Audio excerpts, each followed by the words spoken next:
Harness with Team Zero Time. Today we're working on a 2000 International with a T444E. We have a crank no start issue, and I've already pulled up the trouble codes and what have you, and I've got a engine speed problem. So we have a camshaft sensor problem. So let's go take a look and see what we got. I've already removed the sensor, and I pulled up the harness to make it easier for you guys to see what it is I'm trying to do. I've got it pierce probed because I'm checking voltages. We can always get that fixed up later.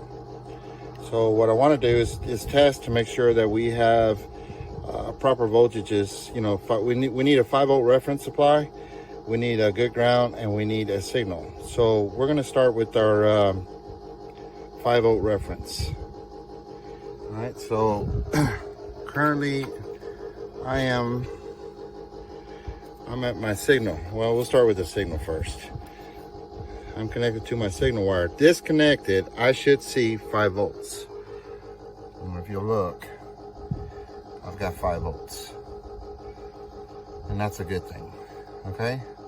So, because we're already here, and I'm already at ground, we're gonna load test this circuit. All right, so what I'm gonna do is I'm gonna probe the signal wire, and what you'll see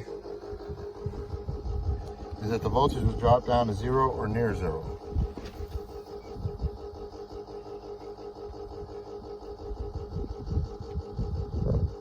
Okay, and that's probing it. I can't get a good connection. I'm trying to hold both hands.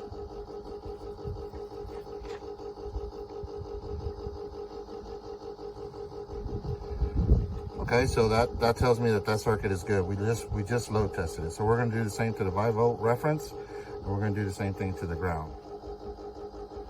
Okay, so now I'm gonna load test this one.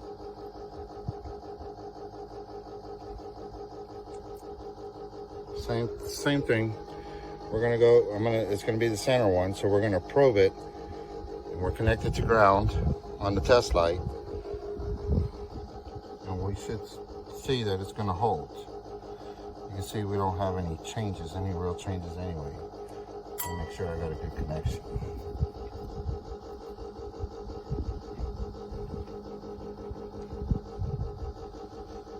So we're good right there. It's holding. So that's a good circuit. We just load tested it. So we're going to do one more, and we're going to do the ground. Okay, this time I moved my lead for the test light to a battery positive. So I want to check the ground, and we're going to probe it just like we did before, but this time the light should show up. Let's see if I can put it somewhere where you can see the light turning on.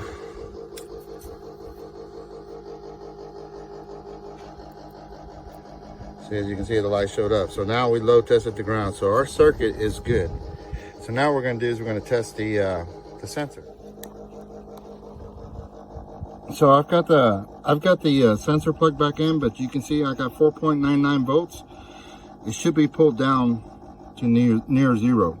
So let me show you. I've got the sensor plugged in. Let me plug in the new one, and I'll show you what it should do. Okay. Okay. Well, I kind of screwed up a little bit.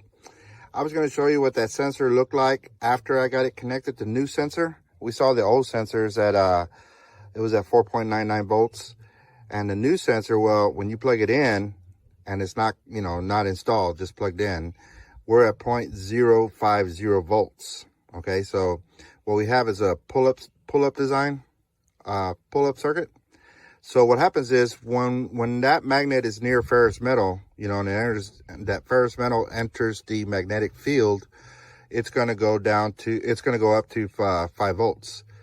When it goes across the window, an opening, and there's no ferrous metal, it's going to come back down to 0.050 volts. So that's what you want to see.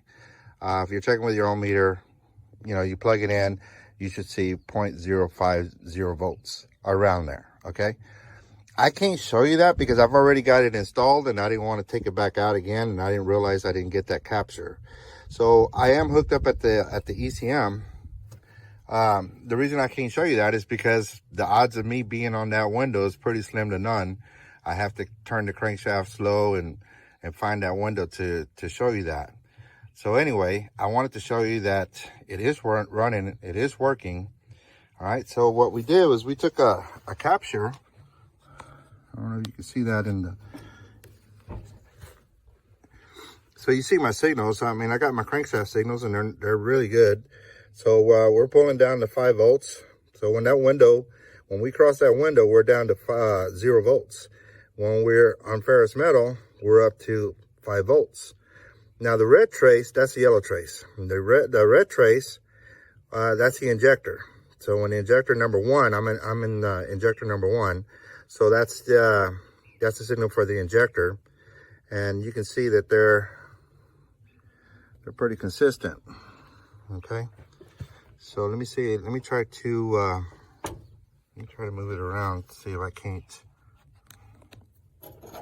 show you. So if I go, I got number 1, it fired on number 1 right there. And then it fired again on number 1 right there. That's one revolution, okay? So if we were to count the windows, we'd have 24 windows. Now you can see when that injector fires, we're on 0 volts. So that means that sensor crossed that window at zero volts, and that's when it told it to fire. If that makes any sense to you guys. So I'm hoping that worked for you guys. Hopefully that gives you some information. You can see the waveform.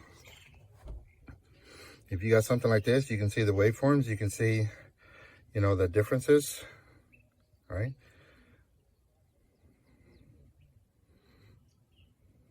Okay. So that way you know that you got a good waveform. So we got a good crank signal. We're good. We're starting to run. The truck is running. Let me get it started for you. So I still got some more work to do on this truck, but anyway, you can hear it running. We're good. Okay. Hang on a second. Okay, that part of it is done. You know, the plan was just to get it running, so we can. I need to put an engine fan belt on there, and I need to put a coolant sensor on there. It's broken. But the idea was to get it running so I can get it into the shop. This truck has been parked for a few years. So it's going to have some issues. And we're going to go through this one at a time and do some testing and, you know, put some more videos up. So if you're interested, you know, just like, subscribe, don't like, subscribe, whatever it is. And then we're going to do what we got to do. Have a good day.